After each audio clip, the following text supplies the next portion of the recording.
Assalamualaikum warahmatullahi wabarakatuh. Kali ini saya akan mempresentasikan tentang peran asuransi sebagai pengalih resiko. Di sini kita akan membahas tentang definisi asuransi, manfaat asuransi, transfer resiko, resiko sektor bisnis asuransi, syarat resiko dapat diasuransikan, peran asuransi swasta dan pemerintah dalam perspektif manajemen resiko, perbedaan manajemen resiko dan asuransi, dan kondisi yang memungkinkan berkembangnya usaha asuransi. Definisi asuransi. Asuransi menurut KUHD pasal 246 adalah suatu perjanjian yang mana seorang penanggung mengikatkan diri pada tertanggung dengan menerima suatu premi untuk memberi pengganti kepadanya karena suatu kerugian, kerusakan ataupun kehilangan keuntungan yang diharapkan yang mungkin akan dideritanya karena suatu peristiwa yang tidak tentu. Selanjutnya yaitu manfaat asuransi. Manfaat asuransi ada 5. Yang pertama yaitu asuransi mampu berperan sebagai penetralisir resiko, yang kedua sebagai pihak pengganti kerugian, yang ketiga mengurangi siksaan mental dan fisik bagi pihak tertanggung yang disebabkan rasa takut dan khawatir, yang keempat menghasilkan tingkat produksi, tingkat harga dan struktur harga yang optimum, yang kelima yaitu memperbaiki posisi persaingan perusahaan kecil. Selanjutnya yaitu ada transfer resiko.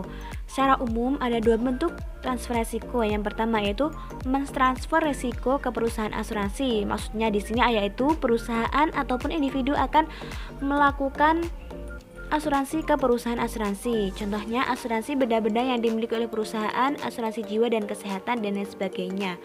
Yang kedua yaitu mentransfer resiko ke perusahaan non asuransi. Di mana di sini ada perusahaan yang mentransferkan barang-barangnya ke bukan perusahaan asuransi. Contohnya yaitu perusahaan akan mentransfer sejumlah pekerjanya kepada perusahaan lain. Yang kedua, perusahaan memindahkan sejumlah asetnya dari bentuk uang ke bentuk benda dan lain sebagainya. Resiko sektor bisnis asuransi. Pada saat seseorang masuk ke sektor bisnis asuransi atau mendirikan perusahaan asuransi, maka akan menghadapi beberapa bentuk resiko yang bisa terjadi. Yang pertama yaitu permasalahan pada saat klaim asuransi terjadi dan bagi pihak perusahaan asuransi harus menyediakan dana yang telah disepakati. Yang kedua, jika perusahaan asuransi membuka kantor di kawasan yang rawan dengan bencana alam. Yang ketiga, perusahaan asuransi akan menghindari klien yang mengasuransikan produk dengan resiko yang sangat tinggi. Selanjutnya yaitu resiko keputusan manajemen menyangkut dengan pengalokasian dana yang tidak tepat dan tidak mampu memberikan hasil yang diharapkan. Resiko yang disebabkan oleh faktor ketidakjujuran tim audit perusahaan. Dan yang terakhir yaitu sikap ketidakjujuran karyawan perusahaan asuransi. Syarat-syarat suatu resiko dapat diasuransikan. Menurut Herman Darmawi ada 6 resiko yang dapat diasuransikan haruslah memenuhi syarat-syarat berikut. Yang pertama, kerugian potensial cukup besar tetapi probabilitasnya tidak tinggi sehingga membuat perusahaan asuransi dapat bekerja seekonomis mungkin. Yang kedua, probabilitas kerugian dapat diperhitungkan. Yang ketiga, terdapat sejumlah besar unit yang terbuka terhadap risiko yang sama. Yang keempat, kerugian yang terjadi bersifat kebetulan. Yang kelima, kerugian tertentu. Yang keenam, bukan risiko katastrofe atau bencana besar dan serentak. Peran asuransi swasta dan pemerintah dalam perspektif manajemen risiko. Asuransi swasta menanggung risiko yang lebih kecil, memiliki modal yang terbatas.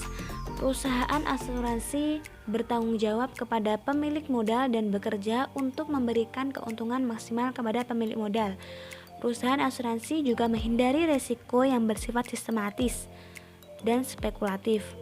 Yang terakhir yaitu menghindari masuk ke dalam risiko murni. Sedangkan pada asuransi pemerintah menanggung resiko yang lebih besar, memiliki modal yang lebih besar, perusahaan bertanggung jawab kepada pemerintah. Perusahaan sangat berhati-hati untuk masuk ke wilayah resiko yang sistematis. Dan yang terakhir yaitu perusahaan menerima resiko murni untuk membantu dan menanggulangi setiap bencana yang meresahkan masyarakat. Perbedaan manajemen resiko dan asuransi. Manajemen risiko merupakan suatu ilmu yang membahas tentang pemetaan masalah dengan menempatkan pendekatan manajemen. Manajemen risiko merupakan ilmu yang diajarkan, dikaji, dianalisis, dan dijadikan mata pelajaran dalam sekolah ataupun universitas. Kegiatannya lebih menekankan pada risiko murni. Tugasnya memberikan penilaian terhadap penanggulangan risiko termasuk asuransi, dan pelaksanaan programnya menghendaki adanya kerjasama individu atau bagian perusahaan. Sedangkan asuransi adalah lembaga yang didirikan untuk menstabilkan kondisi bisnis dari berbagai resiko. Asuransi merupakan perusahaan yang terstruktur organisasinya. Asuransi juga salah satu cara menanggulangi resiko murni. Tugasnya yaitu menangani seluruh proses pengalihan resiko. Dan yang terakhir melibatkan jumlah orang dan kegiatannya lebih kecil daripada manajemen resiko. Yang terakhir yaitu kondisi yang memungkinkan berkembangnya usaha asuransi. Menurut Suisno-Joso Sudarso, ada 3. Yang pertama yaitu sistem ekonomi masyarakatnya berbentuk sistem perekonomian bebas. Yang kedua, masyarakatnya sudah sangat maju dan merupakan masyarakat industri. Yang terakhir yaitu peraturan perundang-undangan sudah terorganisasi dengan baik, diterapkan secara fair dan sudah diketahui oleh masyarakat luas. Sekian video dari saya, apabila ada kurang lebihnya saya mohon maaf yang sebesar-besarnya. Wallahul muwaffiq ila aqwamit thoriq. Wassalamualaikum warahmatullahi wabarakatuh.